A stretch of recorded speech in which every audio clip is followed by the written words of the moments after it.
తెలంగాణలో త్వరలో ఎస్ఐఆర్ ప్రక్రియ వస్తుందన్నారు బీజేపీ ఎంపీ అరవింద్. ఢిల్లీలో 2 ఏళ్ల రేవంత్ పాలనపై ప్రజావంచన పాలన పేరుతో ఛార్జ్షీట్ విడుదల చేశారు అరవింద్. ఎలక్షన్స్ వస్తేనే రైతు భరోసా విడుదల అవుతున్నాయన్నారు. హైడ్రా పేరుతో పెద్ద పెద్ద రియల్టర్ల నుంచి దోపిడీ చేస్తున్నారన్నారు. డబ్బులు గుంజుకోవడంతోనే రియల్ ఎస్టేట్ పడిపోయిందన్నారు. వచ్చే 3 ఏళ్లైనా ప్రజల కోసం పనిచేయాలన్నారు. బీజేపీ రాష్ట్ర అధ్యక్షుడితో తనకు ఎలాంటి విభేదాలు లేవన్నారు MP Dharmapuri Arvind.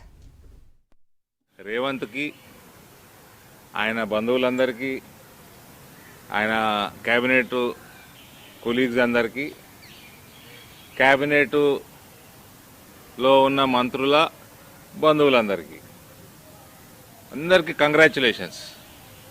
Thank you చెప్తలేను.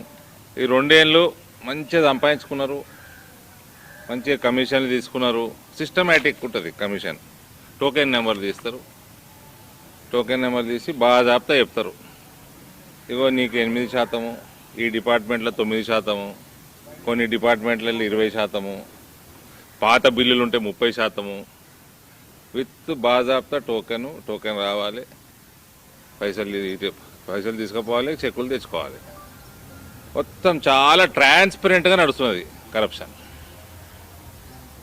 ఇంత ట్రాన్స్పరెంట్ కరప్షను మన దేశంలో ఎన్నడూ ఏ ప్రభుత్వంలో చూడలేము. మనం సీఎం, మినిస్టర్స్, వాళ్ళందరి రిలేటివ్స్కి బాగా జేబులు నింపుకున్నందుకు కంగ్రాచులేషన్స్. ఈ 2 ఏళ్ళు పోయితే పోయినాయి. వచ్చే 3 ఏళ్ళన్నా ప్రజల కోసం పనిచేయండి. అన్ని రంగాలలో విఫలం, గల్లంతైన గ్యారంటీలు, నెరవేరని హామీలు, 2 ఏళ్ల ప్రజా వంచన పాలనలో కాంగ్రెస్ వైఫల్యం చిట్టా ఈ ఛార్జ్షీటు. అన్నదాత గోస, వ్యవసాయ మాగం, విద్యా వైద్యం, ఉద్యోగులు, నిరుద్యోగులు. సాధారణంగా వీళ్ళు రికార్డు బ్రేక్ చేశారు కాంగ్రెస్ వాళ్ళు. అపోజిషన్ పార్టీలు అలిగేషన్స్ చేసినప్పుడు, అటాక్ చేసినప్పుడు నిరుద్యోగ సమస్యలు అంటాం. ఇక్కడ ఉద్యోగ సమస్యలు కూడా ఉన్నాయి. ఉద్యోగం ఉన్నవాడిని కూడా సమస్యలే ఉన్నాయి. ఆయనకు జీతం వస్తలేదు, ఆడు పని ఎందుకు చేస్తున్నా మనకు తెలుస్తలేదు. విచిత్రమైన ప్రభుత్వం నడుస్తున్న తెలంగాణలో. డిసెంబర్ 7వ తారీఖు 9వ తారీఖు నేను ప్రమాణ స్వీకారం